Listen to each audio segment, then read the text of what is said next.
How do you avoid getting denied for credit cards and business credit lines and loans because of your industry? Look, this happens more than you probably even think that it does because your industry determines a lot of different things. It determines what your actual business credit scores are going to be. It depends if determines if lenders are going to give you more stringent underwriting guidelines or just automatically deny you. It even determines if you get audited by the IRS, amongst many other things. But here's the question: how sure are you that your industry is correct?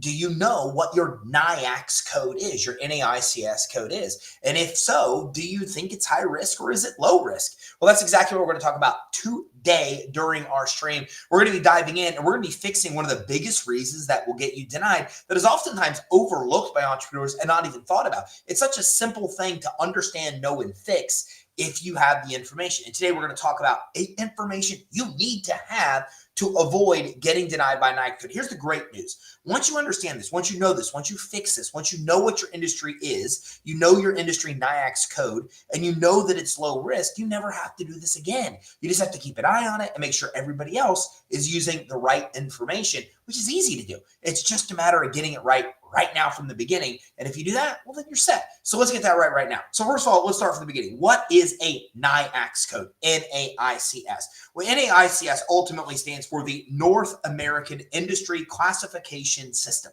Now, this replaced something that most of us are familiar with called the SIC code. And so what happened ultimately, if we look at the history, is that there's a lot more industries since the internet, right? Like, it used to be that we had a very smaller grouping, like 16 different categories of industries that were out there in the SIC category system.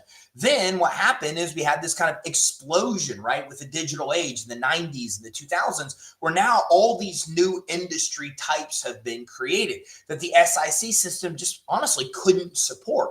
So they basically said, we're going to kind of do away with this SIC system. We're going to bring out this new system called the NAICS, the NAICS.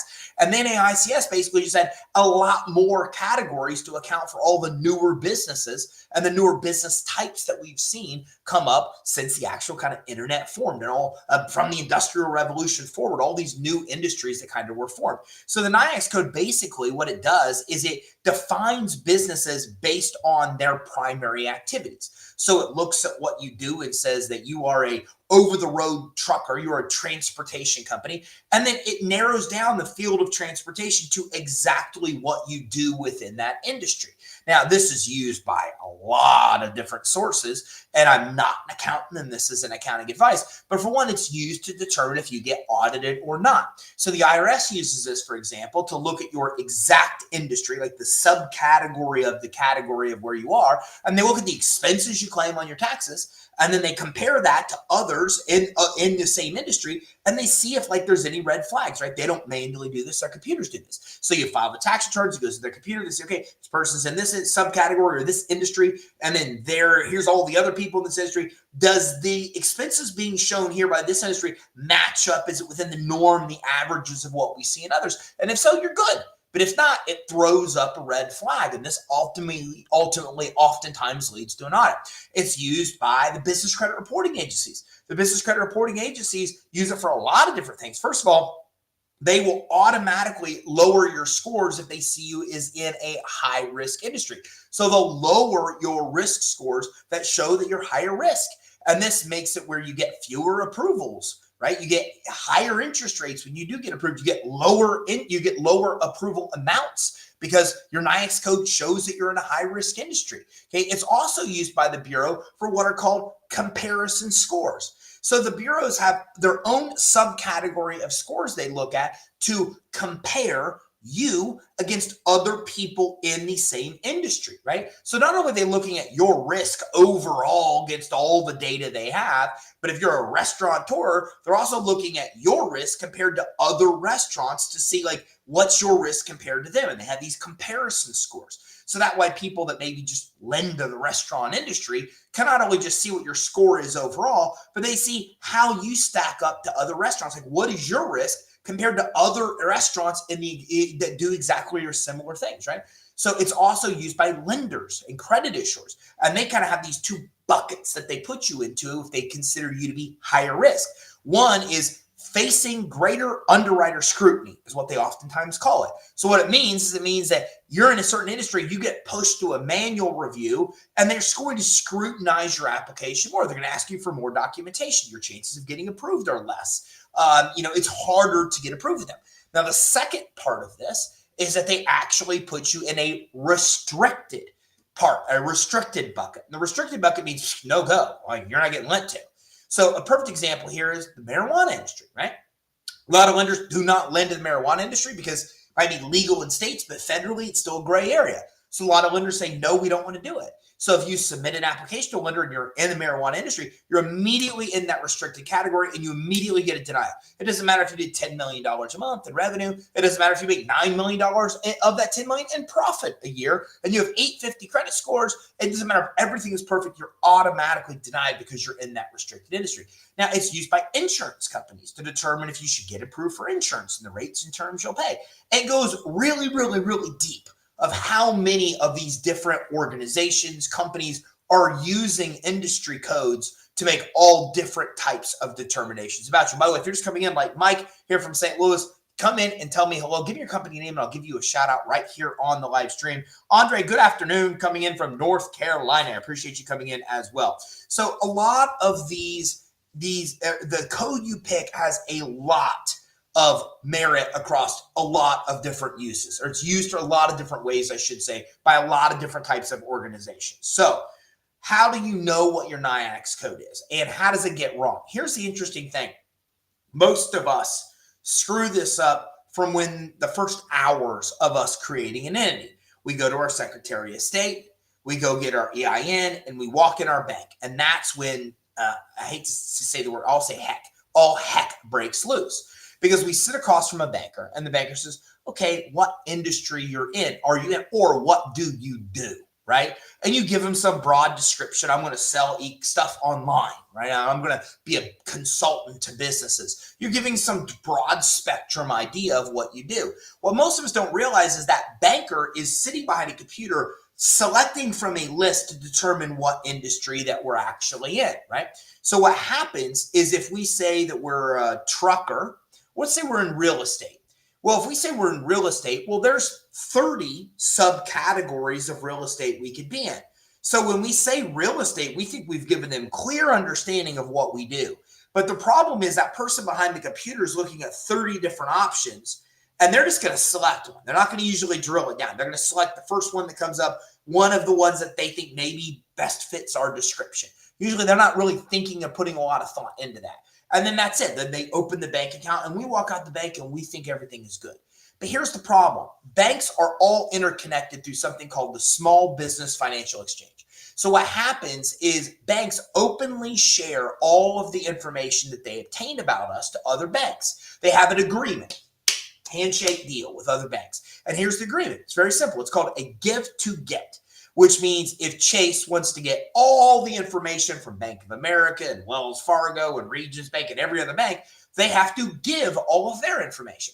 So all of the banks have a pact. And by the way, every major bank is part of this. And except for one, I think every major credit card issuer is part of this pact.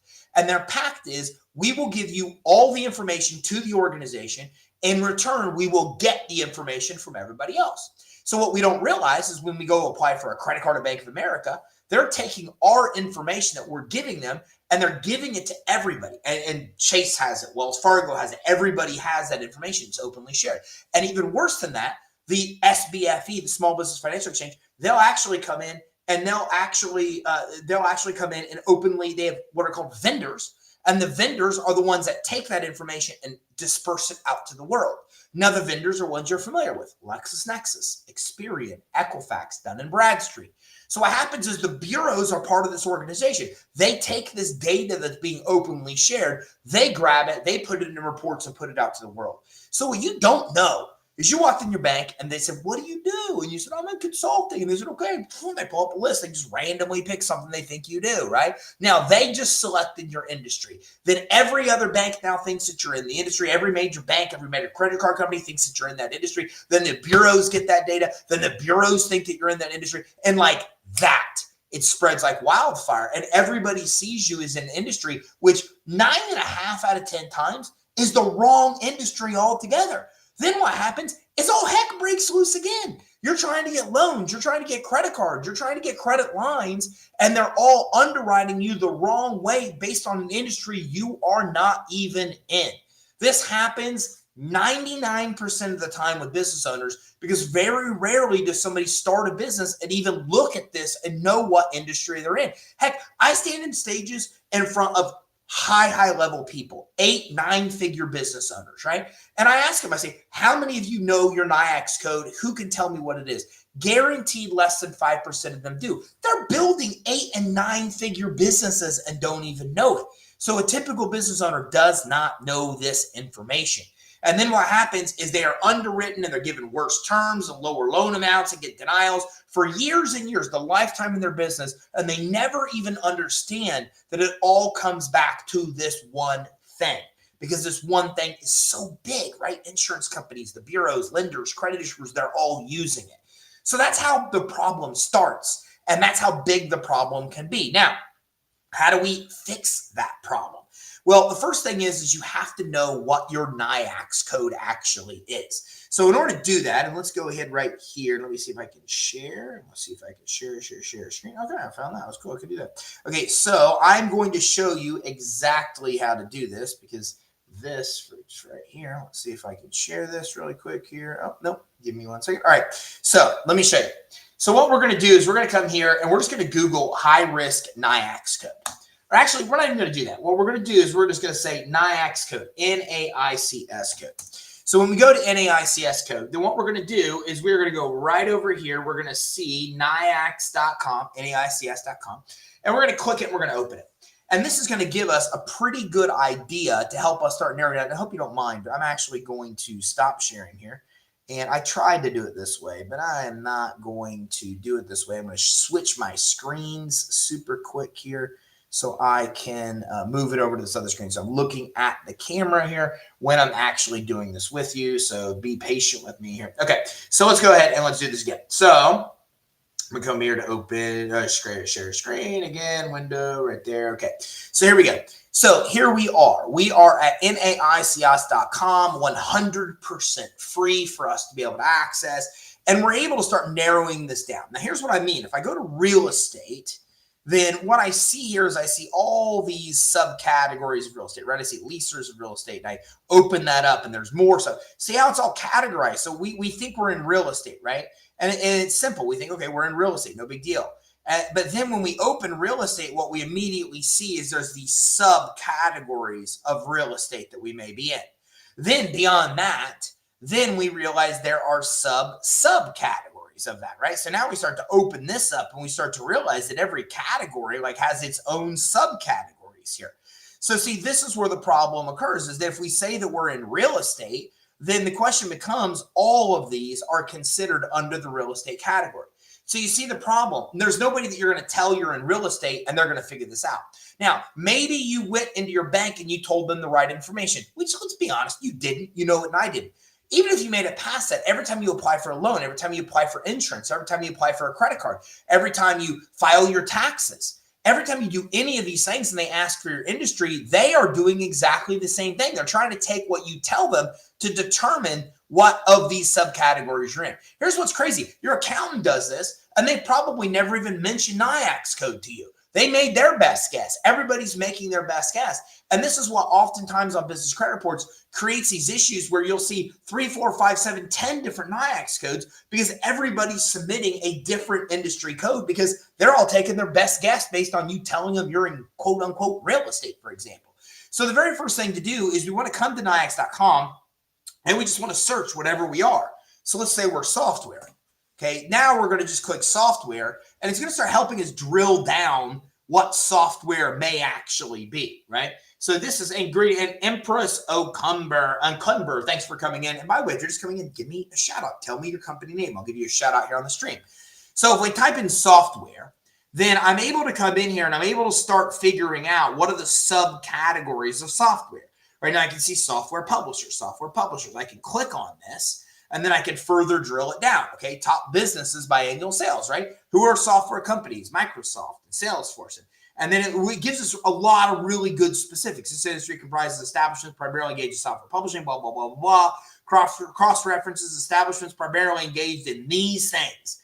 I mean, if you think about it, like, it's giving us exactly the information that we really need to know. Like, it's giving us examples. It's telling us what this category is all about. It's coming in and saying, hey, we're cross-referencing it. Here's, if you do these things, you're in these categories, or you're in these, like a variance of that, you're in these sub-variant categories. So it's really helping us going, hey, if you were looking back at the NAICS code, has it changed through the year? Like, did it change? And you can see here, it did actually change, right? They made changes and additions. So this NAICS system allows them more flexibility to add kind of additional subcategories.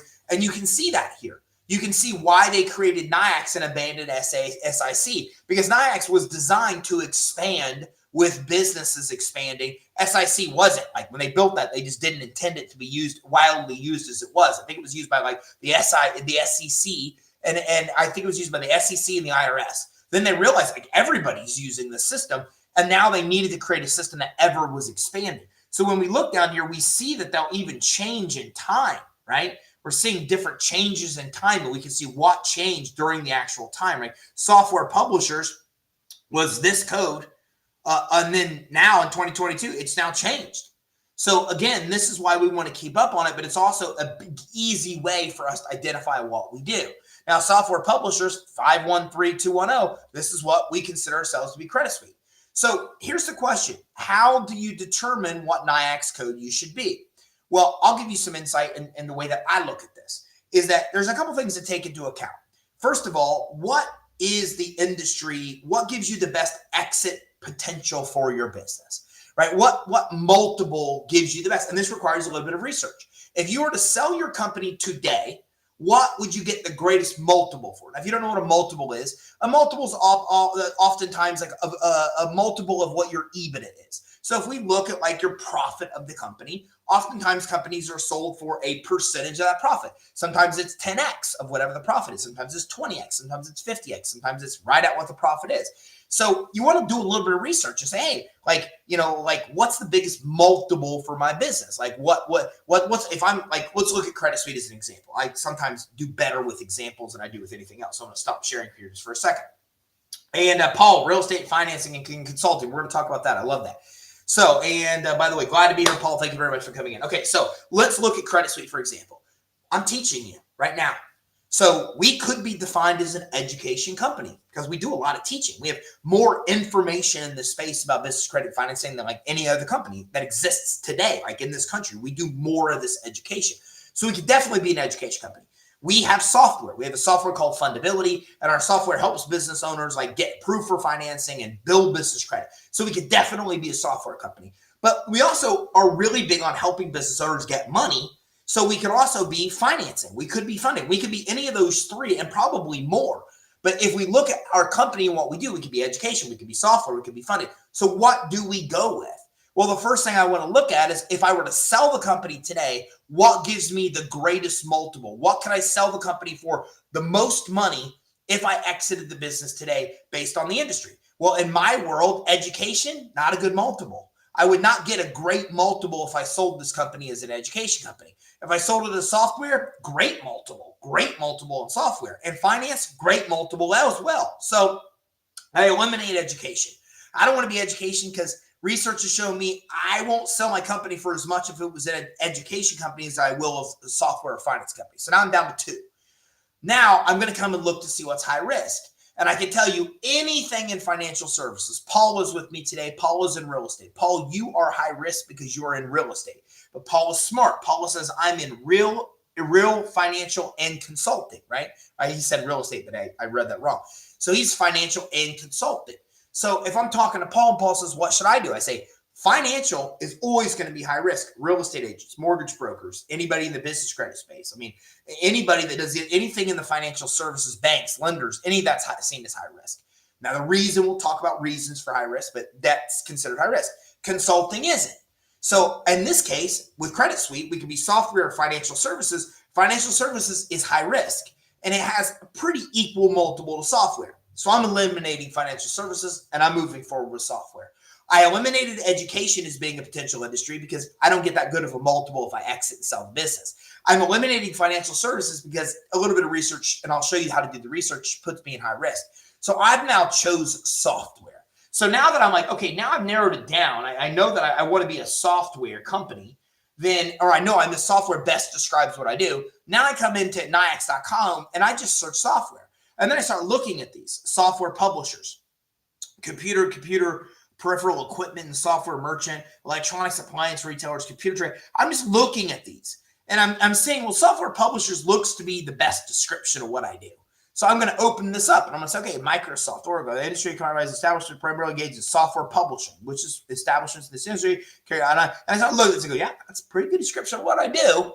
And so now I'm saying, this is it. This is my industry. It best describes what I do. This also gives me the best multiple if I sell the business. And it is also not in a high risk industry. To me, it fits the bill. This is my industry. Now, whenever someone asks me my industry on an application, this literally exactly is what I'm going to put.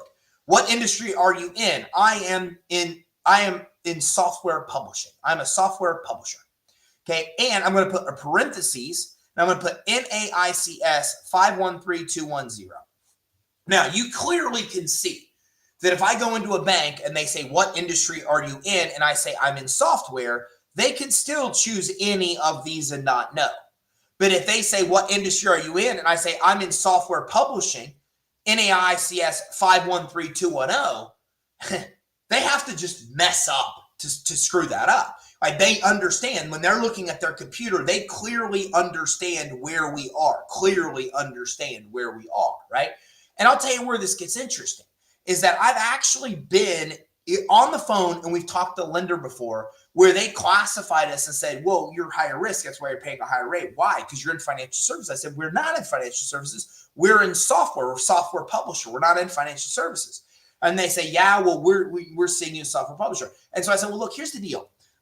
We file taxes as a software publisher, not financial services. Our NAICS code is 513210, which is software publishing.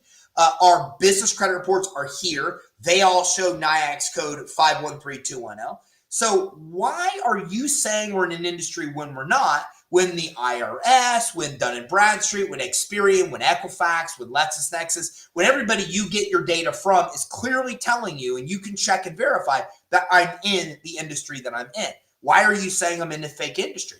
And then I said, because you understand the problem for me, you're making up an industry I'm not in. It's different than what the IRS knows, what every business credit reporting agency, what LexisNexis, where you get your data from, knows. So you're going to now put in the world things that are not true and then make me high risk because I'm seen it being an industry I'm not in. So why are you doing? And it throws them off. They don't think that we have this level of knowledge. And I've won those arguments. They corrected this. And when they corrected this, it immediately lowered our risk and got us more money and got us lower interest rates just by winning that battle. And it's because the underwriter has the wrong NAICS code in their system. And when they update it to the right one, their computer reevaluates it and comes in and gives us a higher approval amount and a lower interest rate. It's freaking crazy. That's how it works, though. Their computers make these decisions. And when the decisions are made on wrong information, we pay way more than we should. So this is how we determine the industry that we're in. Now, the next question is, how do we determine if it's high risk? Well, then what we want to do is just do a quick Google search, high risk NAICS codes. You're going to find two really strong results. The first one is NAICS Association's actual list of high risk industries. And here you can go. Now, I do not freaking know. Somebody tell me, please, why shoe retailers are high risk. What makes these guys so high risk? Why is somebody that sells shoes seen as high risk? I mean, if anybody has any insight, I think that's hilarious. Please give me some insight of why people that sell shoes and furniture are high risk, for example. I don't know. I don't know the logic here. Now, the logic of it is supposed to be some of them are cash intensive businesses. So pawn shops are higher risk because they're more inclined to get robbed because they deal with a lot of cash, right? People that deal with beer, liquor, marijuana, anything like that, substances, Well, I can kind of see the logic of why some of these are as well. Now, some of them are high risk, like restaurants, because they just have higher failure rates than other businesses, right? So there's a lot of reasons of why industries are seen as high risk. Those are just some of them, right? They're cash intensive, or they're seen as high default rates. Their industry itself has a high default rates on loans or credit lines, so that's why they're seen as that. Or they're dealing with substances which are questionable per the federal government and prone to additional regulation, like beer, wine, liquor. Right? It can only be sold during certain times a day, and every state handles it differently. And marijuana is legal in some. So there's some of this that logically we could probably figure out what causes it to be high risk. Other stuff like parking lots, I have no idea why parking lots and garages are high risk. I don't even begin to understand the logic of that. I could probably look into it and figure it out, but there's so many of these that are questionable. I don't know, right? But what I will say is that this is a good place to start. You can download this high risk, cash intensive, and it even says here high risk or cash intensive. So it's already telling you some of the reasons of why they're classifying as high risk, right? But again, this is a good starting point of making sure you're not on the list. Now let's do my check. Software, am I on here? Software is not on here, right? So, but you can see restaurants are. Well, restaurants are because restaurants have one of the highest failure rates of businesses across the board of all industries. So we understand why some of these are. They're cash intensive. This is the high failure rate of anybody that gets into this industry, right? So, but I don't see software on here. I'm good. Now, the next search I do, and I'm not doing this to try to self-promote, but I do it because you can see we're right here, the next search, Credit Suite. This is so important to us because it's a driver of why we see so many business owners get denied. So because of that, we've dug in way deeper than most to actually decode all of this. And you're able to come in here and get a way more extensive list of what are high-risk industries. So you're able to see this. And by the way, these even break down from you which ones are kind of restricted and which ones even face greater underwriter scrutiny, right? So, and we're even in this blog post actually telling you why these things are categorized the way they are. So hey, these are cash intensive businesses. That's why they're high risk, okay? And these are high risk because they're just subject to stricter underwriting guidelines for different reasons. A lot of these are vehicles, right? Car dealerships. Used car dealerships, motorcycle, ATV, boat dealers, a general automotive repair. Then we see these money services businesses here, right? Non-bank financial institutions are in here as well, right? So, and this blog will even further break it all down. But if you compare these two lists and your industry's not on one of them, you're probably pretty good. You're not going to be seen as high risk. And if you did what I taught you, which is make sure you have the best multiple upon exit, the highest value based on the industry you're choosing, and you're not high risk, then that's the industry that you want to choose. And now you know moving forward that whenever they ask my industry, I'm going to say I'm a software publisher. I'm going to say I'm NAICS 513210, and that alone will then help me be able to stand a significantly better chance of actually getting approved. So that is NAICS code. These are the things that you need to know to avoid being seen as being in a high-risk industry. Now, this is only one item we call fundability. So if you want to learn more things that can get you turned down, then we've got a great mini course. It's 100% free that walks you through the things to avoid. And you can check it out at fundability. I think it's fundability, creditsuite.com/foundation.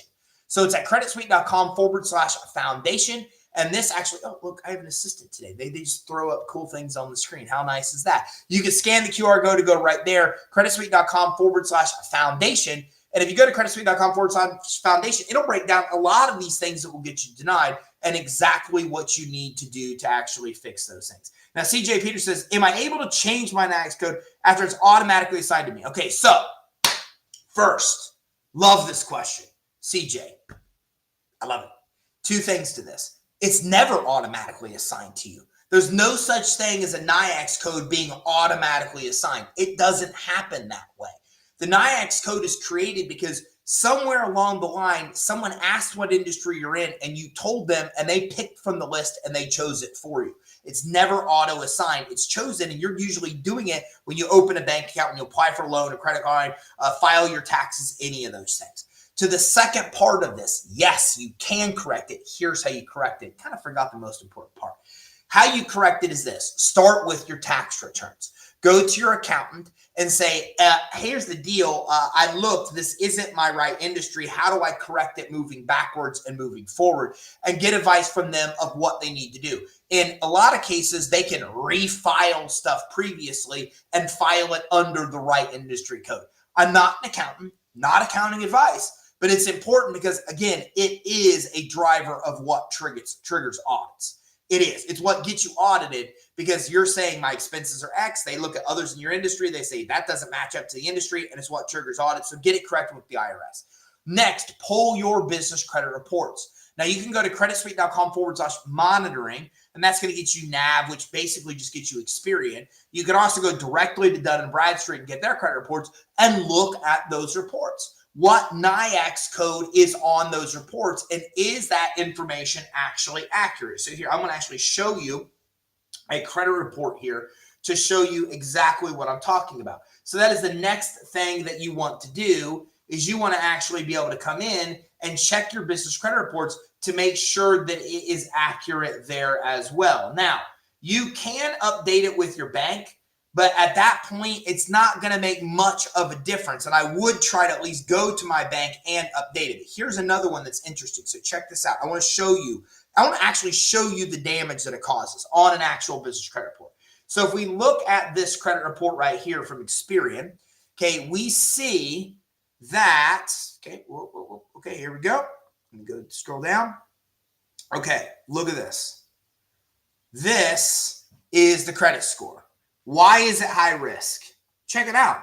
Risk associated with company's industry. Not only are they saying that the score is low, and by the way, company business type is the same thing. So they're basically saying that this score is low. It goes up to 100. So it's not high risk, but it's getting towards the point of being high risk.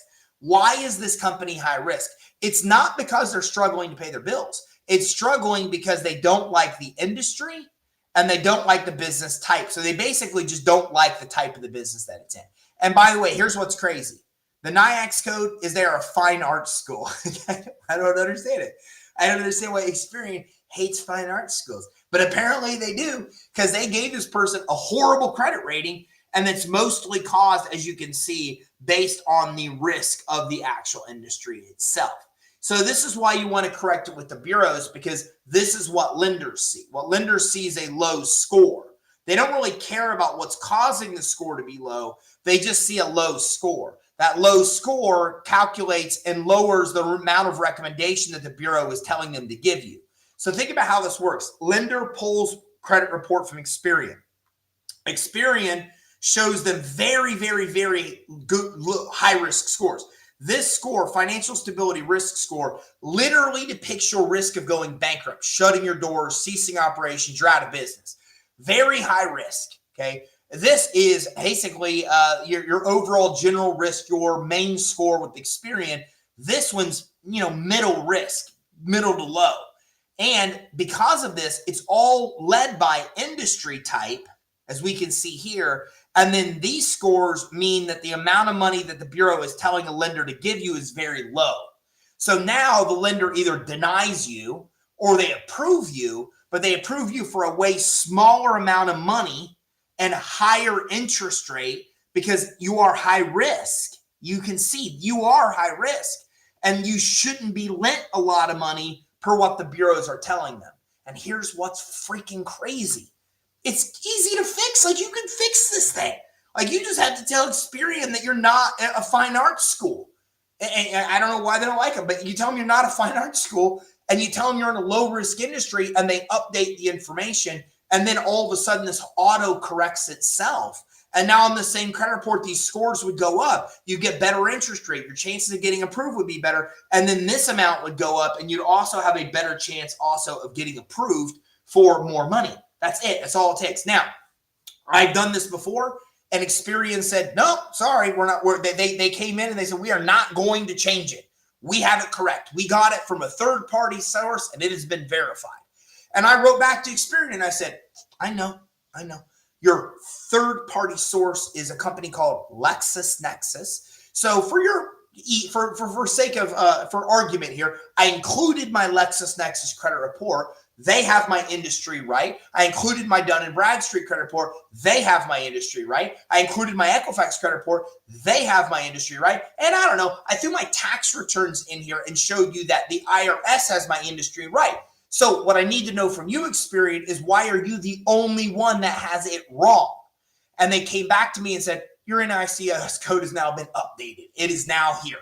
So again, very little do you run into resistance. And when I have, then luckily, or not luckily, but ultimately the other bureaus, the other information I changed, I used as leverage to go to the other bureau and get it changed. But getting this updated with LexisNexis and getting your LexisNexis information is valuable and important because a lot of these bureaus, a lot of these sources are getting their information from LexisNexis.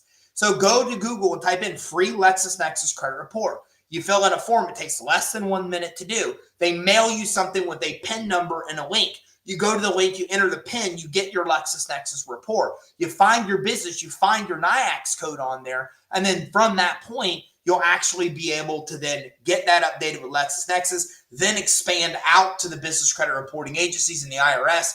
And then along the way, as you're doing that, they may give you resistance. And if so, you show them the sources that have corrected the information, use that as leverage to get it updated, and they will all update it. And that is exactly how you get this updated. And by the way, you have to keep an eye on this, because this will sometimes happen if you're not telling them when you apply, my NAICS code is this, and here's my industry, then it will pop up on the bureaus, and you'll have to constantly dispute it to get any other industry other than the one that you chose actually be able to get recommended. And by the way, this is going to help you a lot with selling your business for maximum value, and it's also going to go a long way to helping you get more money and get approved for better terms as well. So I'm going to go ahead and wrap up. That's everything you need to know about NAICS codes. If you came in late, then you can go back to YouTube, Facebook, LinkedIn, wherever you're watching this, and watch it back from its entirety.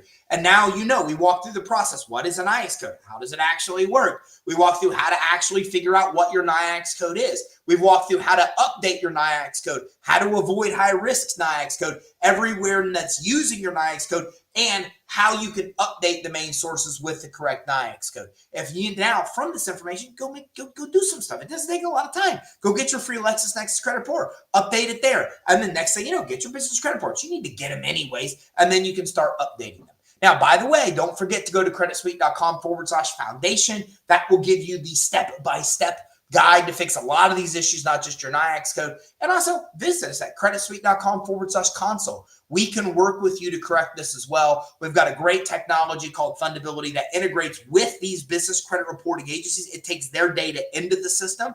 It actually gives you a fundability score based on how much of this information is making you high risk. And then with like single clicks, you can update all the information to correct it. And then it will raise your fundability score, exponentially increasing your probability of getting approved for more money at better terms. It's pretty cool.